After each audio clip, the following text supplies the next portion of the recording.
In 2010, Sotheby's auction house held a sale in Paris and London of some 140 works of art by the world's most famous painters.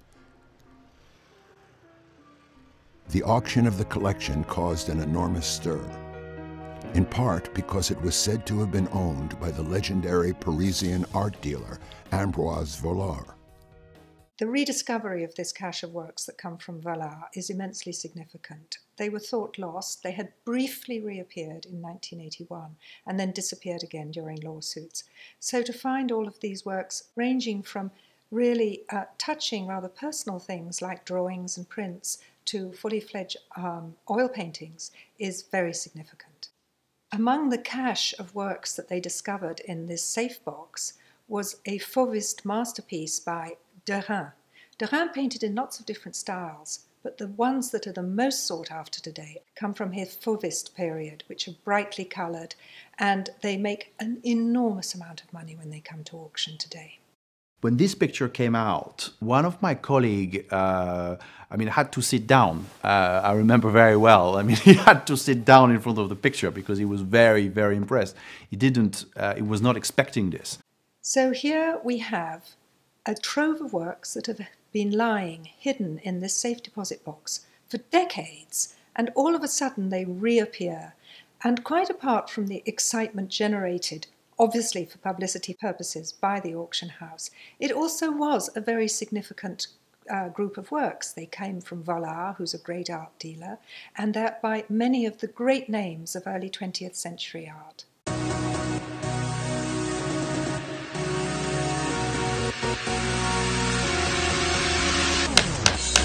Good evening, ladies and gentlemen, and a very, very warm welcome to Sotheby's this evening. 71, 72. When the final gavel came down at Sotheby's, the auction had raised some $30 million for the heirs of Ambroise Vollard, including an all-time record price for the painting by Derain. But amidst all the hype and clamor and celebration, one name was rarely mentioned, that of Erich Šlomović, the man who had put the artworks in the bank vault in the first place, back in 1940, just 2 months before the Nazis marched into Paris. The rest of the works then in Erich's possession, some 429 paintings, drawings, prints, and statues, accompanied him as he fled France for his native Yugoslavia, where they arrived safe and sound.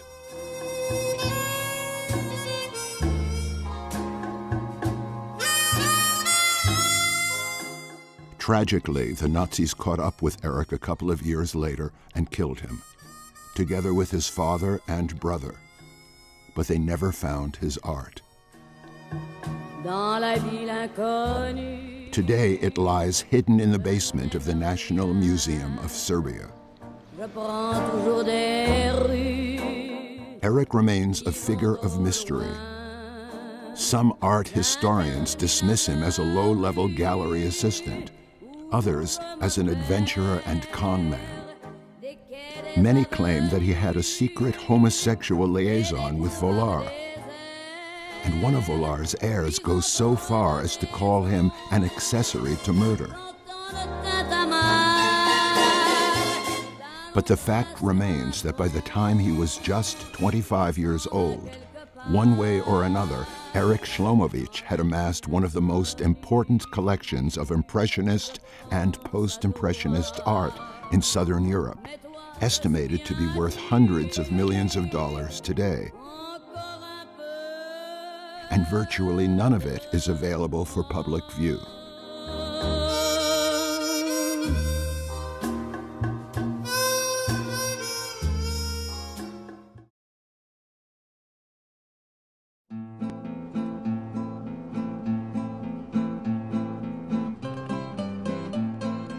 Part of the challenge in finding out more about Erich is that there is so little concrete evidence about his existence. Up to now, no birth certificate has been found, but all available evidence points to his having been born on March 10, 1915, in Đakovo, a prosperous provincial town in what is now Croatia. Today, Đakovo is known mainly for two things: its enormous 19th century cathedral, which dominates the rural landscape for miles around, and the fact that, in 1941, its townspeople erected a concentration camp to imprison their Jewish citizens. In that camp, over 1,000 people, mainly women and children, died of starvation and typhus, some only a few yards away from the homes they had grown up in. Na kraju, ono što mi isto žao da nas je svake godine ovdje su manje gradimo. And now, each spring, the Federation of Jewish Communities of the former Yugoslavia holds a memorial service at the Jewish cemetery there. During the Second World War, the Jewish cemetery was vandalized and the synagogue was burnt down along with all records of Jewish births and deaths. Unfortunately, nobody attending the service last year actually lived in Đakovo, because Đakovo is no longer home to one single Jewish inhabitant.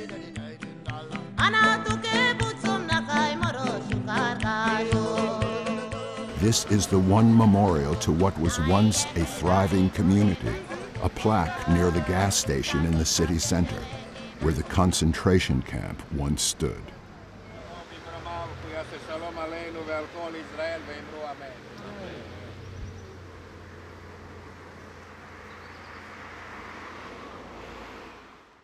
The only trace that remains of the Šlomovićes in Đakovo is the grave of Eric's maternal grandmother, Teresa Hertzler, who died in 1940, many years after her grandson and his parents had moved away to Belgrade.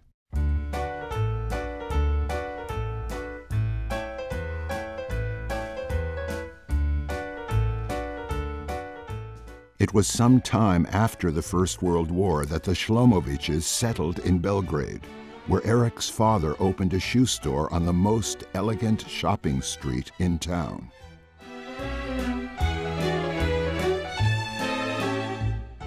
Between the two world wars, the population of Belgrade grew between 5 and 10% per year, as it established itself as capital of the new nation of Yugoslavia. A tram network connected neighborhoods, impressive public buildings were erected, and the city entered a period of rapid Europeanization.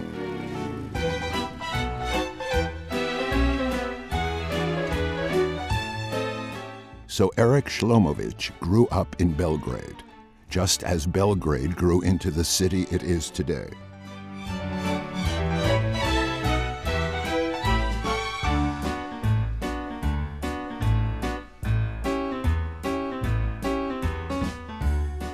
Here's a school photograph from around 1924, when Eric was in the 4th grade.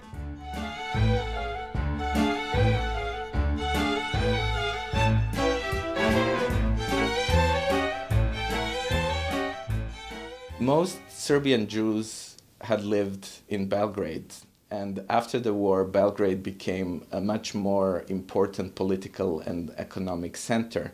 And many people from across the new country of the Kingdom of Serbs, Croats, and Slovenes started moving to Belgrade. And so the population of Belgrade grew.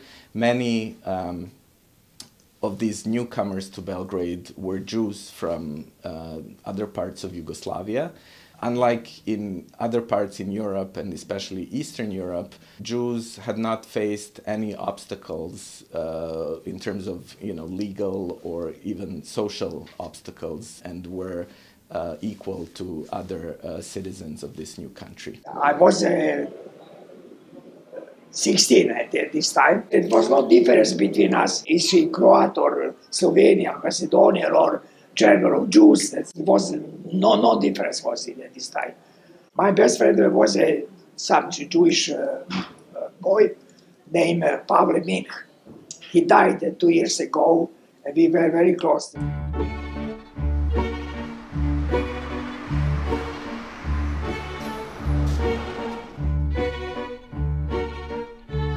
In the early 1930s, Erik enrolled in the #1 boys' high school just a few steps away from the newly completed Academy of Arts and Sciences building, home to the nation's cultural elite. I can say that Belgrade was a beautiful town. It wasn't beautiful. There was some combination between Orient and Levant and Europe, you know. We had, at this time, we had opera, symphony orchestra, radio orchestra, and many good orchestras in cafe, restaurant. Oh, there was the Opera House, there was the Academy of the Science and Arts. Belgrade was certainly a flourishing artistic, intellectual center. And it was really kind of an urban oasis in a vast sea of peasantry. Before he finished high school, Erik was already crossing paths with important artists and thinkers, and in the spring of 1933, he bought a little notebook to collect their autographs, ideas, and drawings. He called the book Kolektanea, and it marked the beginning of his serious collecting. Sada sam zaista mogla da pogledam i da shvatim da su to nemerljiva blaga, jer ona okupljaju na jugoslovenskom prostoru, od Kosora do Đalskog, pa i do drugih umetnika, tekstove, što znači da je Šlomović želeo da u tom krugu vrlo poznatih književnika, kulturnih radnika, filozofa, pesnika i posebno slikara ima belega o svome prisustvu, jer to je u stvari njegova transpozicija. Neko ko njemu poklanja, u stvari njega veliča istovremeno. Beskrajno zanimljivo, izuzetno značajno, rekla bih gotovo jedinstveno u našoj kulturi.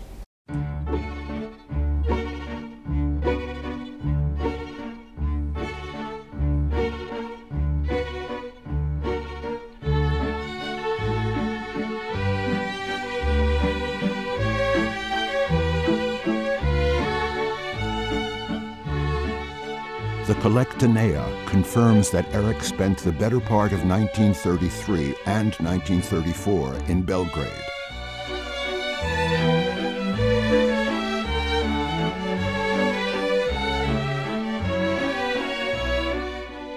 But the entries come to an abrupt stop on December 10th, 1934, and the trail grows cold for a while.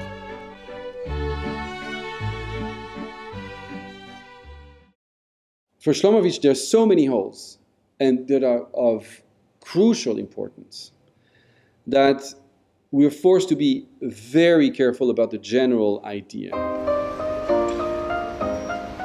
In later years, Erik would happily tell journalists and friends that he spent the middle years of the 1930s in Lyon and Paris, as well as in London, where he said he studied art history.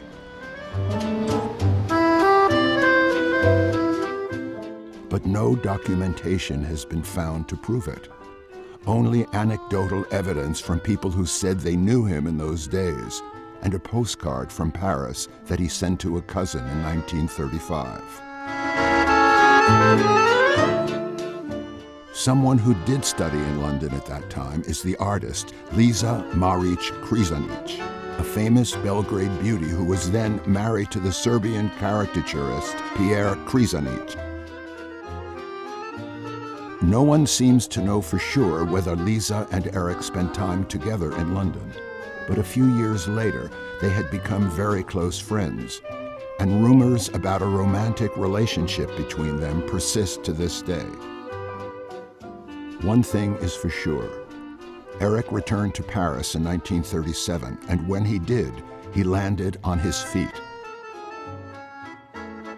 For somehow he connected with the most famous art dealer in the world, the legendary Ambroise Vollard, whose gallery was filled with paintings by Chagall, Matisse, Monet, Picasso, and others, and whose soirees were populated with the crème de la crème of Paris society.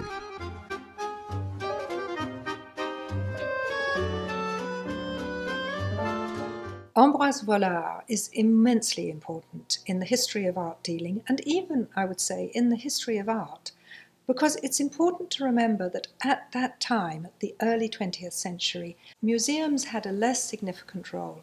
So somebody like Vollard, who put on shows of new and emerging artists, really had an enormous impact.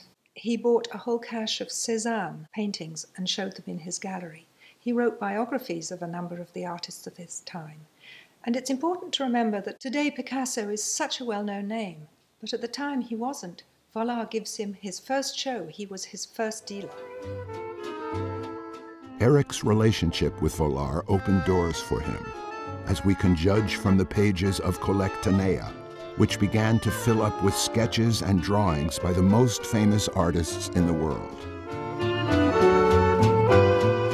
How it was that Erich Slomovic, a 22-year-old nobody from the Balkans, with only moderate financial means and no powerful connections in Paris, should have met and become close to the aging Vollard, and through him to so many famous artists, remains the subject of heated debate and wild theory. Did Erich and Vollard have a secret homosexual liaison? It seems unlikely, since neither one of them is thought to have been gay and both had love affairs with women. Did Erich somehow con a foolish old man into allowing him into his inner circle in order to steal from him? If this were true, it would contradict everything we know about Vollard, who was famous for being a keen judge of both art and character. I think it's important to say that Vollard was astute. That was certainly his reputation. He also had a reputation of being quite close to his money, it has to be said. But it is very mysterious that a young man of 22, 23, I don't know, could have accumulated all of these valuable paintings. How did he get them? Where did the money come from? Kako je on došao do Vollara I kako je Tu se nije se ništa puno pričalo, zato što je to, čim je bio u pitanju odnos neka dva muškarca, to je tada bila tabu tema da se nešto priča ni godina, tako da je uvijek važilo kao da on ga je sreo, vidio u njemu jednog marljivog I vrednog momka I napravio od njega svog sekretara. Tako je bila neka najkraće izložena priča. A u detalje se nikad nije ulazilo u nekim pričama jer je to smatrano malo onako degutantnim da se sad pominje nešto da je on možda bio sa njim u nekoj erotskoj vezi ili nešto, mislim, ja stvarno ne znam ni da li je čovjek bio ili nije s njim, kažem, ali u kući se nije u svakom slučaju mislim da su se pomenuli neki detalji o tome. So when somebody tells me Mr. Šlomović was just a thief or he was somehow prying on Vollard's gay penchants to lure him into donating, which is a complete fabrication, as people now know. There's no material proof.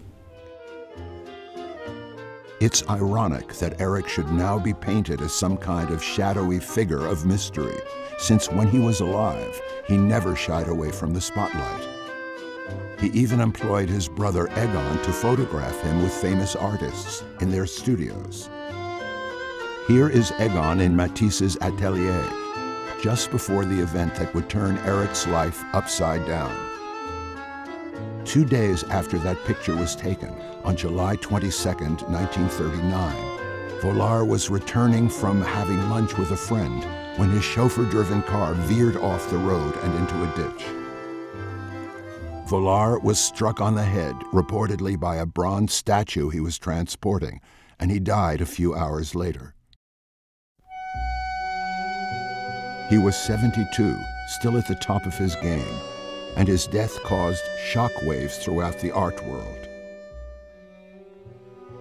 On the day he died, Vollard owned somewhere between 5,000 and 10,000 paintings, few of which were catalogued or inventoried, and many of which were stacked helter-skelter in his gallery. His last will and testament had been written nearly 30 years before, when he was still a struggling art dealer and his fortune was anything but assured. So it's perhaps small wonder that the beneficiaries of his will are still squabbling over their inheritance 77 years later, especially since the value of modern art has risen meteorically in recent years. Impressionist and modern art is extremely important today as far as the art market is concerned. It's one of the biggest grossing sectors. The auction houses really are looking for works by these artists. And despite the fact that in the middle of about 2015, the art market started to slow a little bit, prices went slightly off the top. Nevertheless, it remains a very buoyant area. And a final point, it's important to remember that this is a finite supply. It's in fact a declining inventory. When things are acquired by museums, they never come back on the market. So we're talking about fewer and fewer works by these great artists coming on the market. So obviously, the effect is to push prices up. As shocking as Volar's death must have been to his friends and family, it occurred against the backdrop of a story with much bigger implications: the rise of Nazism and the threat of war. Many revelers in Paris, ignoring the possibility of invasion, continued their wild partying until the very brink of war. But Jews in France were more sensitive to Nazi perils. Some of Eric's Jewish friends fled to Switzerland, Britain, and the United States, and Eric himself began to plan his escape to Yugoslavia, which he believed would remain a safe haven. Working on my projects here, it gave me a lot of food for thought, because we were compiling documents from the period and not looking at memoirs or memories of those events. So in many ways, the task of the historian is to remove this hindsight, this later knowledge that we know what happened historically. We need to try to imagine a situation as it was unfolding and as it appeared to the contemporaries. So I can imagine, I think, Šlomović or somebody in 1940, perhaps somebody who is not so well tuned into the political developments, or who is consumed by a burning passion for art, or with an idea to make this organize a big exhibit in Yugoslavia. I can see how somebody like that could have not have seen the war coming. Today we know that the war was more or less inevitable and it would have come to Yugoslavia one way or another, but I don't think it was that obvious to most people at that time. In 1940, Prince Paul was still the regent. He had the reputation of being well-disposed towards Germany and Austria. There was a strong belief by Prince Paul and his supporters that Germany would win the war, and that way Yugoslavia would be protected. The Prince Regent was not only the head of the Yugoslav government, he was also the most important art collector in the country. And his museum in Belgrade contained many important European paintings. Eric hoped one day to exhibit his own collection there, so he wrote a letter from Paris to the director of the museum, sending along a valuable art book by Ambroise Vollard as a present.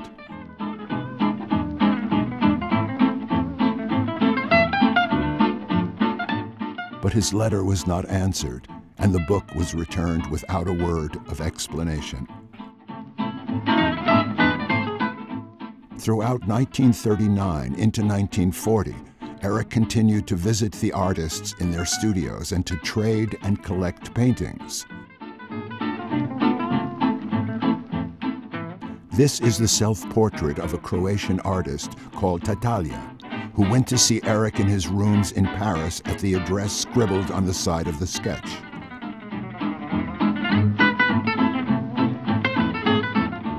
Tatalia and fellow painter Otan Gliha remembered that Eric had so many artworks in 1939 that he had to rent a separate room just to house them.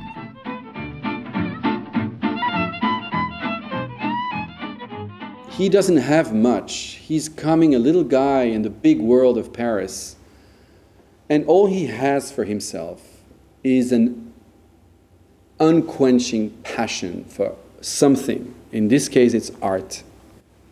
He has a passion that he wants to pursue, and he's good at it. He's probably exceedingly good at it. He is ready to sacrifice every dime he has, to live in a dump, in a shoebox, just to fulfill his passion. But early in 1940, Eric knew that he was no longer safe in Paris.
Hometown, he found that the doors to the Prince Paul Museum remained resolutely close to him.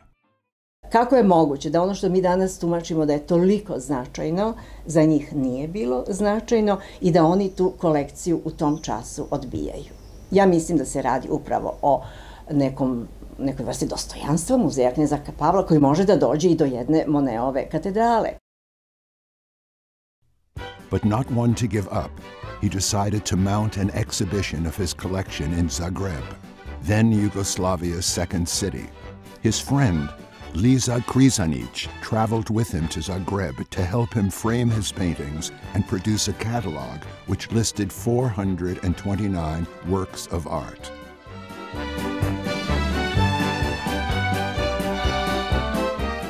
The exhibition was a huge success, attended by everyone who was anyone in Zagreb, including the French consul general. Critics gushed about it in the press, and its run was extended twice.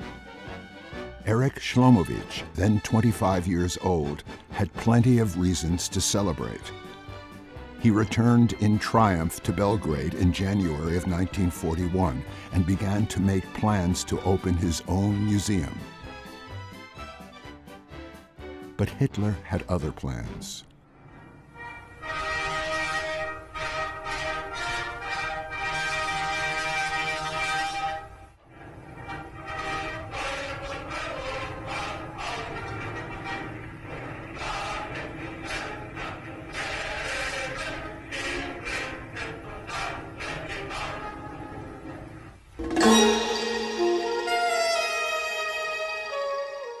During the occupation, no Jews were safe in Belgrade. As soon as the Germans arrived in Belgrade and organized an occupation system, they introduced very harsh measures against the Jews. They had to register with the new authorities. They were marked with yellow armbands with the word Jew in Serbian and German. Their property was confiscated. There were restrictions as to when they were allowed to appear in certain streets, at what times they would be able to go grocery shopping. Life for the Jews became very difficult overnight. Die Belgrader Juden werden zu Aufräumungsarbeiten in der zerstörten Festung herangezogen. Jewish men were almost immediately drafted into labor units, which were tasked with clearing the rubble from the bombing of Belgrade.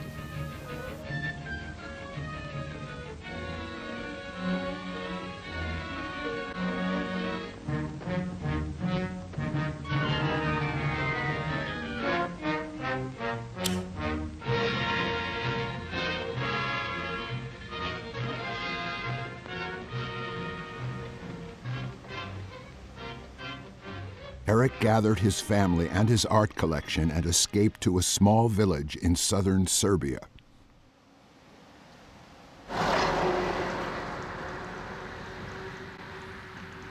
Villagers in Bačina welcomed the Slomovic family.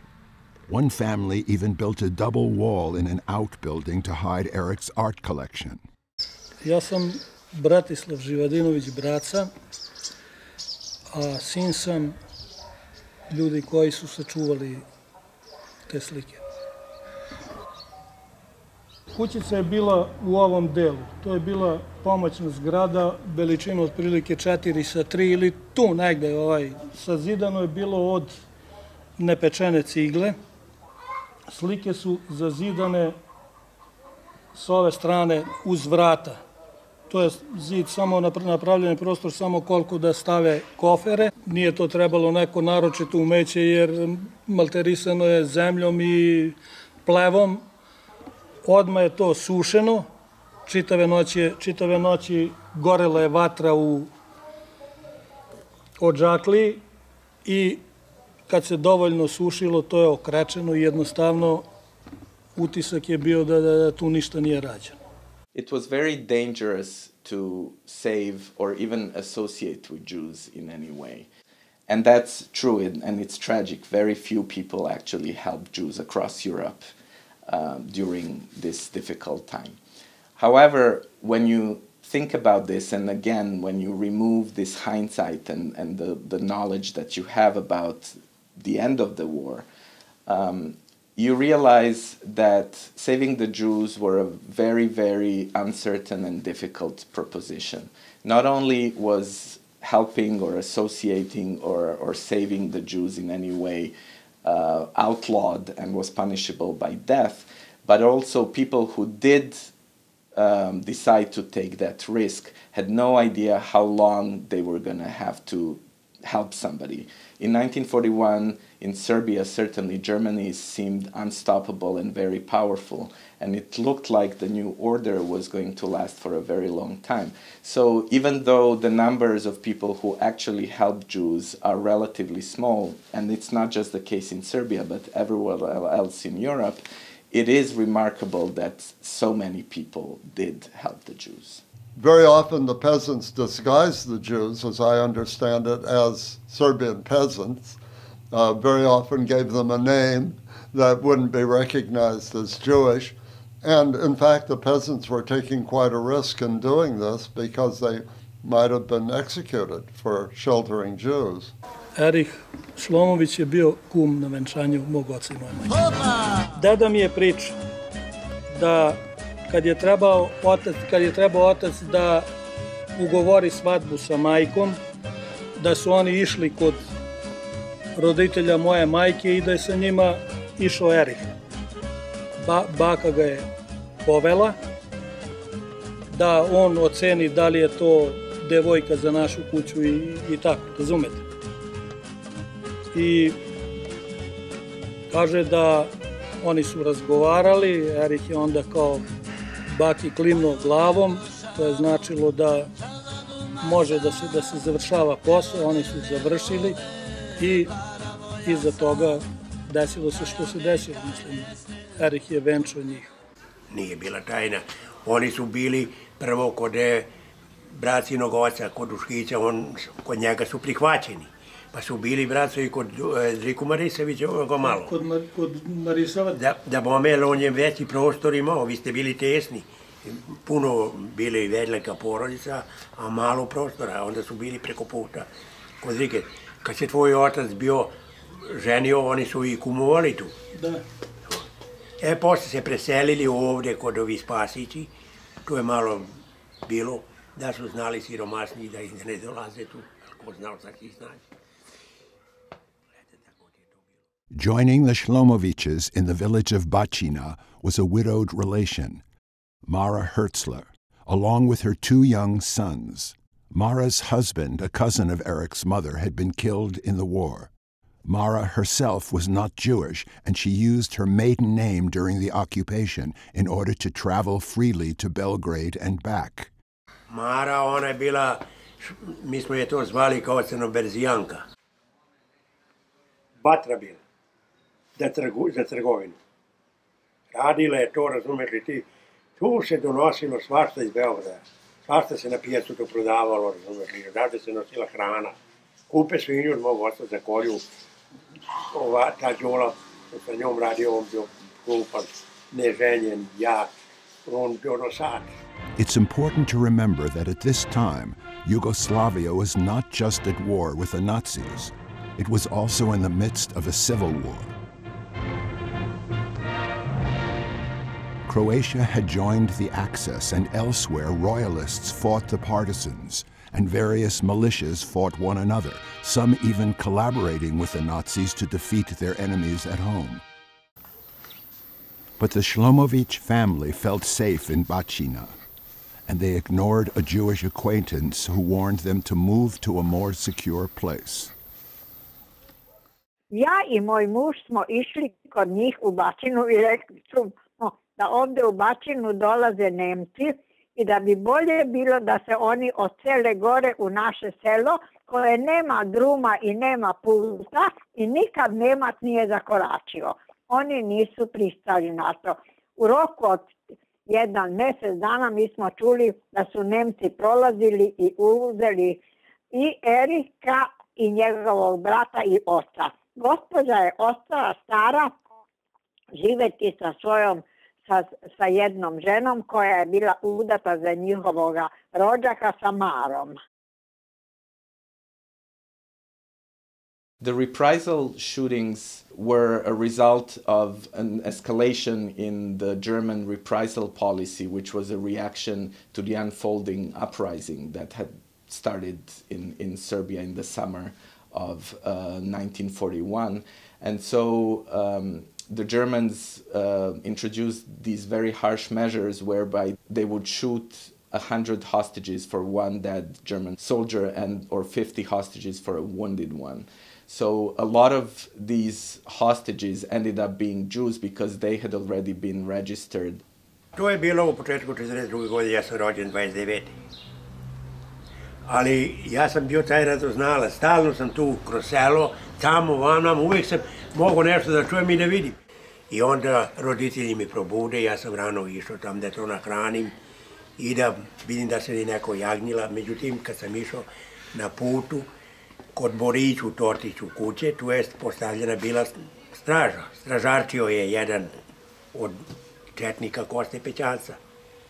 I njih su odveli to jutro, rano, još na spavanje su ih pokvatali. Oca i sina, tako je bilo.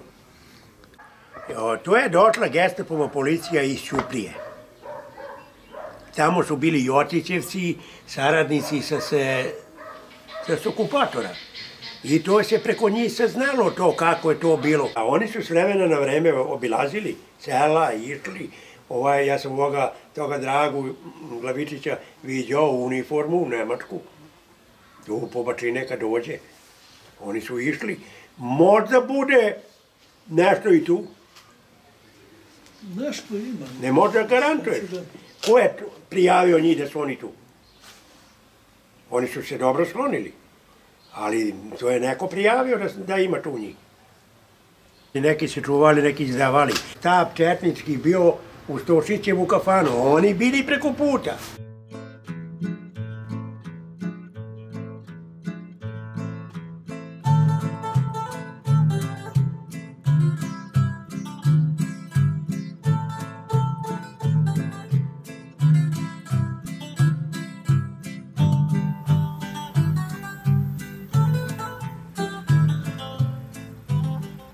For a time, Rosa and Mara took food and clothing to the prison in Ćuprija, where Eric was being held with his brother and father.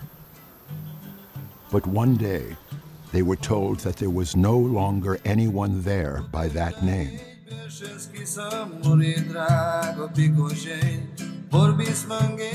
So that's one more thing we don't know about Eric. Where or how he died. His body was never recovered.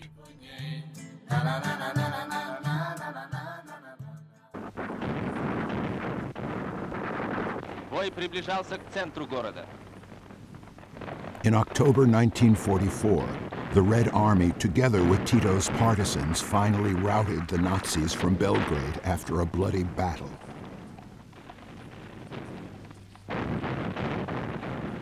Рассекая вражескую оборону на части, по центральным улицам двинулись наши танки.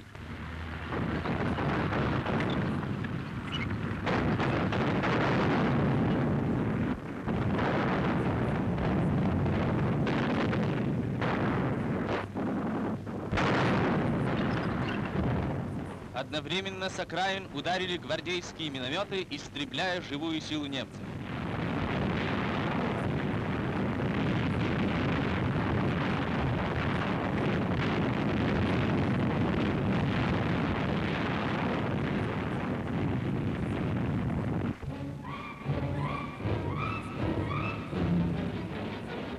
Ведут немцев. Уже не хозяева и победители, а пленные швабы, как презрительно называют их в Югославии.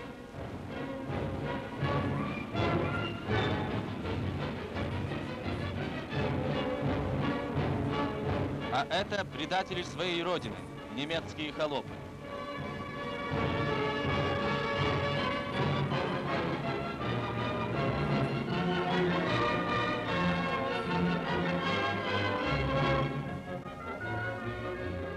The city was liberated on October 20th, and by May of 1945, all of Yugoslavia was free.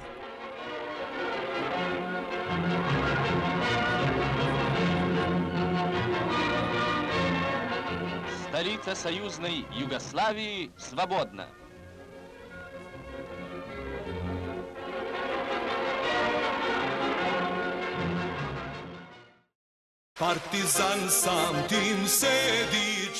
Tito and his victorious partisans quickly set up a government. Among the casualties of revolutionary justice was the mayor of Bačina, who had helped to hide the Šlomović family. Vrlo dobar predsjednik I zaslužan. Nije bio zaslužio. Kad je UDBA došla u Postojnu, oni ga našli tamo u planinu, prebili ga, razumete.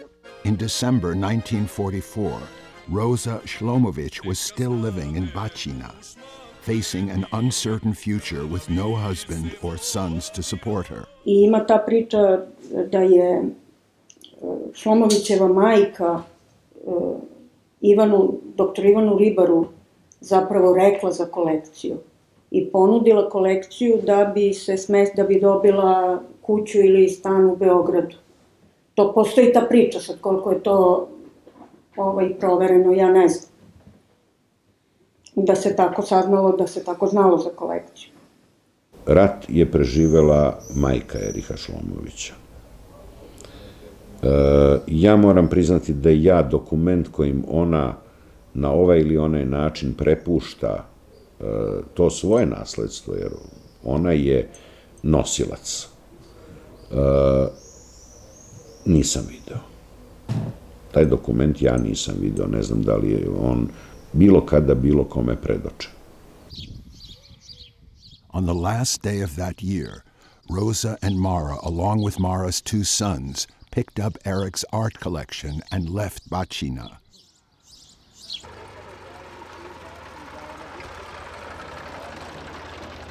Davde sećam se dana kada su otišle, iako sam bio mali, ja ne pamtim likove. Ne znam ko je došao i ko je otišao, ali ja odlično znam da su ovde na putu bila parkirana zaprežna kola sa konjima. Video sam neke ljude koji su nešto nosili, tovarili i to mi je ostalo u sećanju. Ko je, šta je, verujte da ne znam dalje. Kad su njih odveli, to je stojalo, to samo baba je znala gde je to, ali kad je pošla, ona je to odnela. To nije ostalo ništa.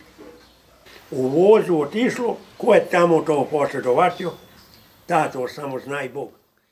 Ja ne znam kakav je to bio voz, ali tu je bilo još putnika. Sećam se da je pričala o nekom inženjeru i njegovoj porodici, zaboravila sam ime. Čovek je bio mašinski inženjer ili tako nešto i kad je video da su se otkačili vagoni, on je svima savjetovao da izađu iz vagona. I svi koji su izašli iz vagona, oni su se spasili. Ostalo je, ne znam, mama sa decom i Roza, da, i ne znam, još neki ljudi, i naišao je voz sa bugarskim zarobljenicima, koji je zapravo pregazio ova dva vagona koja su ostala na otvorenoj pruzi, jer oni su se otkačili od ostatka voza.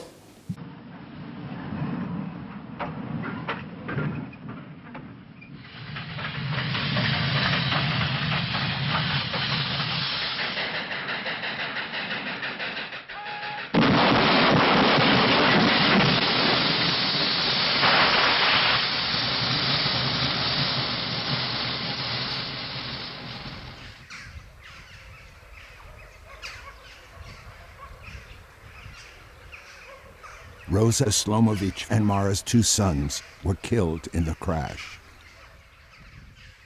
Mara herself was injured and hospitalized.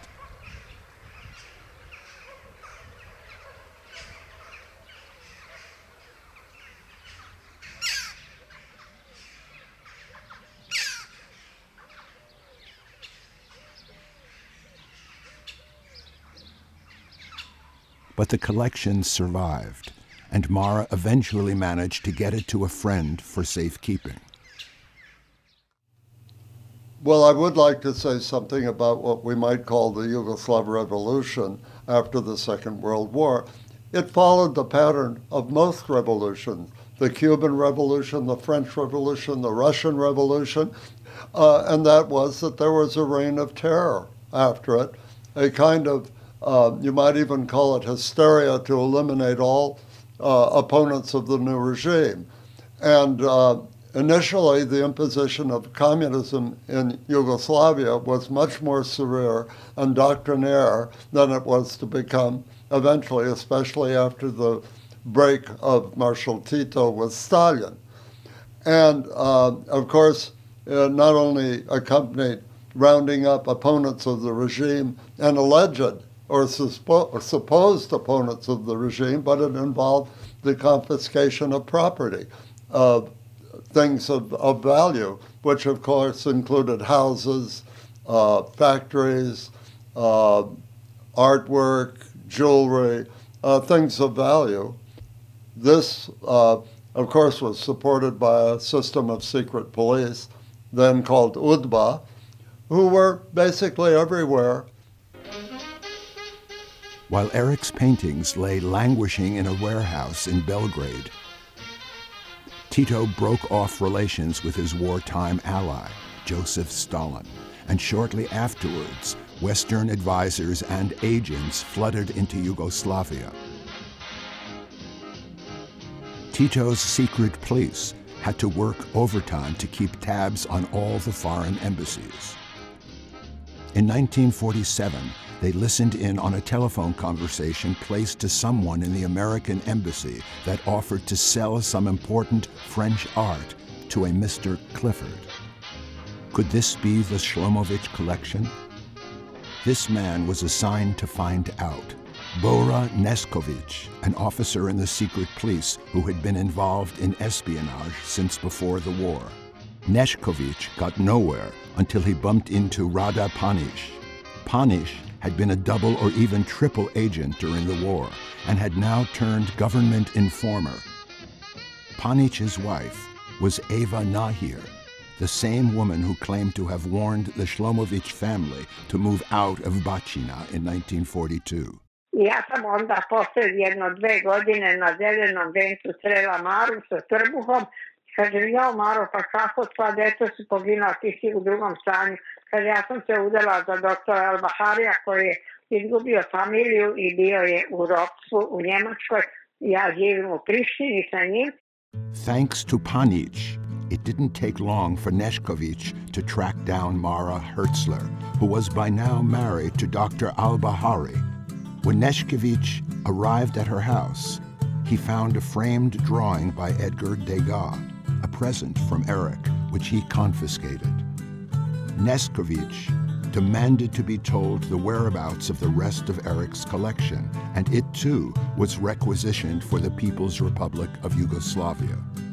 No compensation was offered to Mara, who had lost her children trying to safeguard the artworks. The only items that remain in Mars' family are this broken plate, painted by André Durand, and this suitcase, which had once belonged to Eric Šlomović.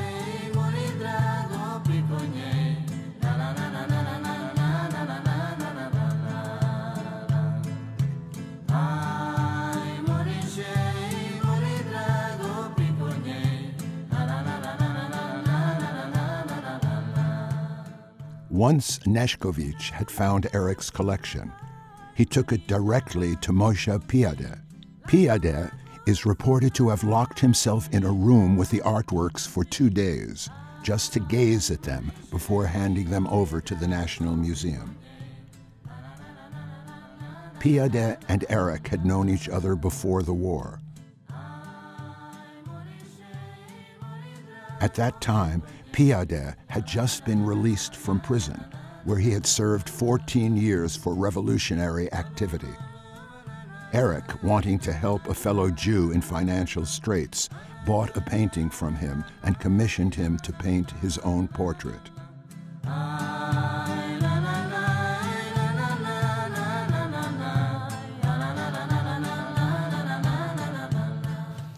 Well, Moshe Piade is an interesting character. He was born in Belgrade, but had spent a significant part of his life abroad in France. He was an artist, an intellectual, a lifetime Marxist. He was really he became associated with the partisans, Tito's partisans. He's often been portrayed as Tito's intellectual. He had a lot of influence. The National Museum does not acknowledge Eric Šlomović when exhibiting or lending works from his collection. As for the Kolektaneia, it didn't figure in the official inventory of the collection, conducted in 1949, by which time the 429 artworks listed in Zagreb had mysteriously dwindled down to 350. Eric died unmarried and with no direct heirs apart from his mother, who, as we know, was killed in 1945. There did, however, remain indirect heirs, apart from the al-Baharis, in Israel and America, and for many years they made unsuccessful attempts at getting some compensation for the collection. But the Yugoslav court ruled that because it had lain unclaimed for more than a year after the war ended, it automatically reverted to the state. Povratnici nisu dobili svu svoju imovinu, ali su je dobivali. Oni koji se nisu vratili, nisu mogli da je traže, ona je jednostavno sekvestrirana u korist države. Znači, taj neki ekonomski aspekt holokausta je produžen. Holokaust se time nastavlja.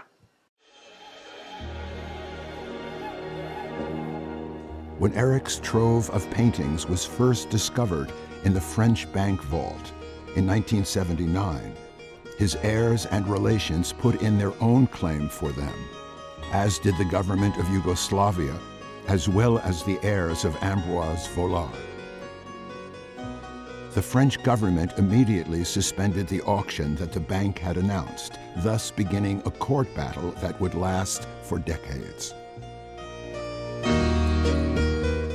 After 10 years of deliberation, the court ruled that Eric's relatives were the rightful heirs to the collection.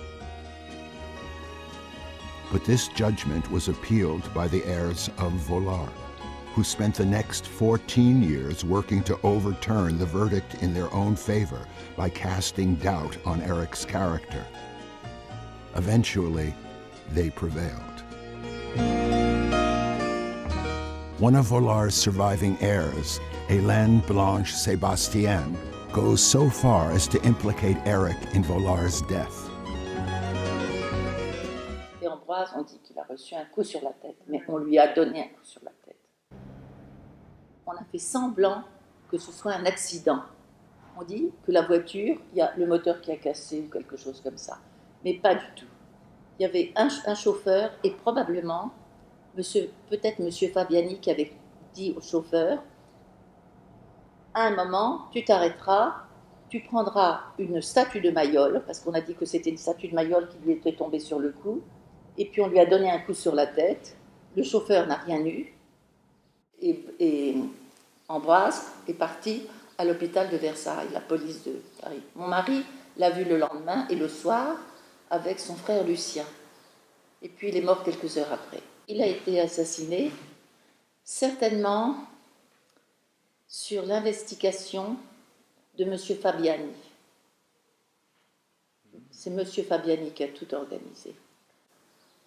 Il avait une idée en tête, Fabiani. Il a dit, moi, je vais prendre une partie des tableaux et je vais donner une autre partie à un garçon, je pense. Parce que, vous savez, tout ça, je travaille ça dans ma tête depuis des années. Un autre garçon qui s'appelait Šlomović. Fabiani a dû rencontrer Šlomović qui traînait toujours de galerie en galerie pour essayer de trouver un petit dessin ou une petite chose comme ça. Et il a dû lui dire, eh bien, écoute, c'est ce qui a été dit, après la guerre, on sera très très heureux. Tu viendras aux États-Unis et pour ça, et on se partagera la collection de Lucien. Madame Sébastienne suggests that it's possible that Eric and Vollard never actually met. She was adamant that Eric had not met any important artists until after Vollard had died in 1939. Šlomović ne faisait pas partie des gens qui étaient chez Vollard, absolument pas. Šlomović a apparu, c'est à la mort de Vollard. À la mort de Vollard, quand Fabiani a organisé qu'on allait le tuer et que ça serait très bien, on allait se partager les biens. Mais avant Šlomović, je ne connaissais pas. To some extent, the French press was quite happy to go along with Madame Sébastienne's characterization of Eric. Le Figaro referred to him as a little Belgrader of Jewish origin and a son of a Jewish Yugoslav tailor, as if to suggest that he didn't have the pedigree to be a serious art collector. It's always been against Šlomović. He was first chased from his city of Paris, chased from Belgrade. He was living in hiding. He was assassinated. He was denied the right to be named as collector in the museum. And now they gave his collection to a party of people who claim to be the heirs of Vollard. Unfortunately for the Slomovic heirs, the Kolektanea, with its evidence of Eric's lifelong passion for collecting, had disappeared.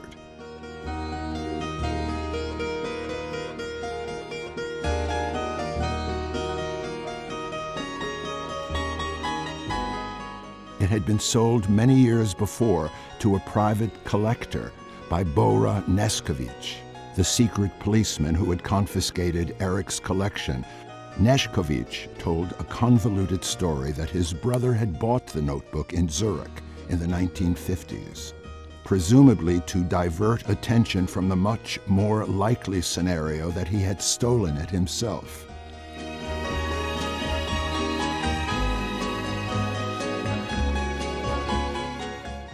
It remains in private hands. In 2012, some of the heirs of Vollard announced their intention to sue the National Museum of Serbia for the rest of the Šlomović collection, which they claimed Eric had stolen. In 2013, the lawyer for 3 of Vollard's French heirs, sisters who were then living in a mental institution, convinced French police to include Belgrade Šlomović collection on a list of stolen art wanted by Interpol.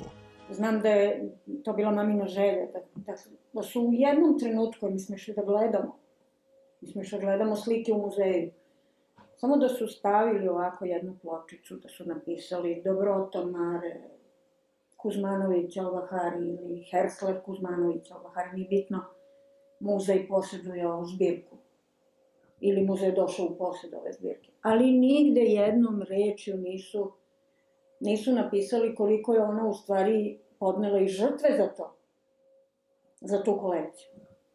Nigde, jednom rečju da je ona spasila tu kolekciju. To su po nekoj proceni milioni evra. Hoću da vam kažem, Nemojte se nervirati. Neću vam kaži.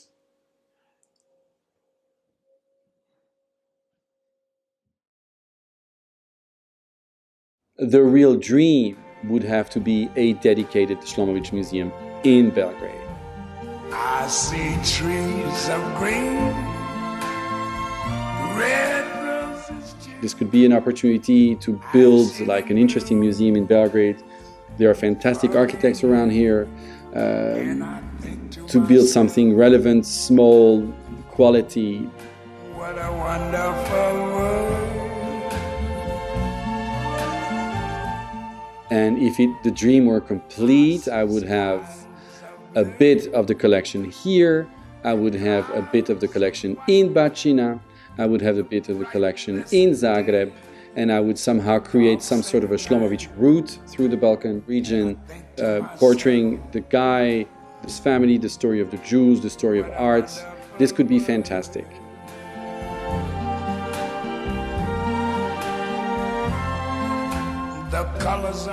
The National Museum of Belgrade, closed since 1994 for renovations, acknowledges only that it holds a few sketches that had belonged to Eric Šlomović. Its website does not list a Slomovic collection, does not identify any of Eric's valuable paintings as having belonged to him, and even goes so far as to credit a different collector for this painting by Eric's friend, Georges Rouault.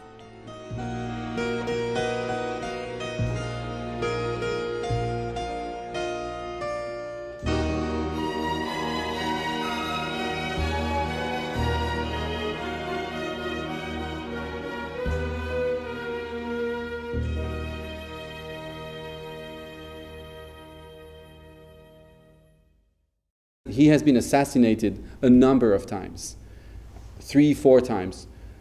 It will be 5, 6, 7 times. Šlomović is, how can I say that in more simple words? He's damned. He's damned from the start, and he will be damned to oblivion. His collection will be dispersed. His name will be forgotten. I hope after I die, but that's his destiny from the start. And this is what will be achieved by legal courts of legal countries.